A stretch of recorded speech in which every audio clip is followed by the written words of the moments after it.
നമുക്കൊരു പോപ്പി ചെടി കട്ട് ചെയ്ത് വെക്കാൻ വിചാരിച്ചു. പോപ്പി എന്നൊക്കെ പറയിട്ടത് ബോൾസം എന്നൊക്കെ പറയും. ഞങ്ങൾ പോപ്പി ചെടി എന്നാട്ടോ പറയാറ്. അപ്പോൾ എൻ്റെ അടുത്ത് 2 കളേഴ്സായിട്ടുള്ളത്, ഈ ഓറഞ്ചും പിന്നെ ഒരു കളർ റോസും. ഇത് നമ്മൾ ഗൂഡല്ലൂർ പോയപ്പോൾ ഞാൻ കൊണ്ടുവന്നാണെന്ന് പറഞ്ഞിട്ടൊരു വീഡിയോ ഇട്ടിട്ടുണ്ടായിരുന്നു കേട്ടോ. അപ്പോൾ എന്തായാലും 2 ദിവസം കഴിഞ്ഞിട്ട് ഞാൻ അവിടെ എത്തിയത് കേട്ടോ. എന്തായാലും ഒരു കുഴപ്പമൊന്നുമില്ല, വന്നതും വെള്ളത്തിലിടുകയും ചെയ്തു. അതുകൊണ്ട് ഒരു വാട്ടമൊന്നും ഉണ്ടായില്ല, വേഗം പിടിച്ച് കിട്ടുകയും ചെയ്തു. ഇപ്പോൾ 2 പൂവ് ആയിട്ടുണ്ട് കേട്ടോ. അപ്പം മഴയൊക്കെ അല്ലേ, അപ്പം ചീഞ്ഞ് പോകണ്ടല്ലോ പറഞ്ഞിട്ട് ഞാൻ വേറൊരു ചട്ടിയും കൂടി പിടിപ്പിച്ചതായിരുന്നു കേട്ടോ. എന്തായാലും പിടിച്ച് കിട്ടിയിട്ട് പറഞ്ഞ് 3 എണ്ണം ഒപ്പം വെച്ചിട്ടുണ്ട്. പിന്നെ ഇന്ന് രാവിലത്തെ വിശേഷമാണ് കേട്ടത്. നമ്മുടെ ലെമൺ വൈൻ പൂത്തുലഞ്ഞ് നിൽക്കുന്നുണ്ട്.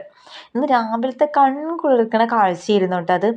എത്രയെന്ന് അറിയോ പൂക്കൾ, എണ്ണം കഴിയില്ല, അത്ര തോനെ ഉണ്ടായിരുന്നു. നമ്മുടെ കൊന്നമരത്തിലാട്ടോ ഞാനത് പടർത്തിയിരിക്കുന്നത്. എന്ത് ഭംഗിയെ കാണാനറിയാം. പക്ഷെ ഒരു 10 മണിയാകുമ്പോഴത്തേക്കും ഇത് വാടും ചെയ്യും കേട്ടോ. പിന്നെ കുറച്ച് കഴിയുമ്പോഴേക്കും നല്ല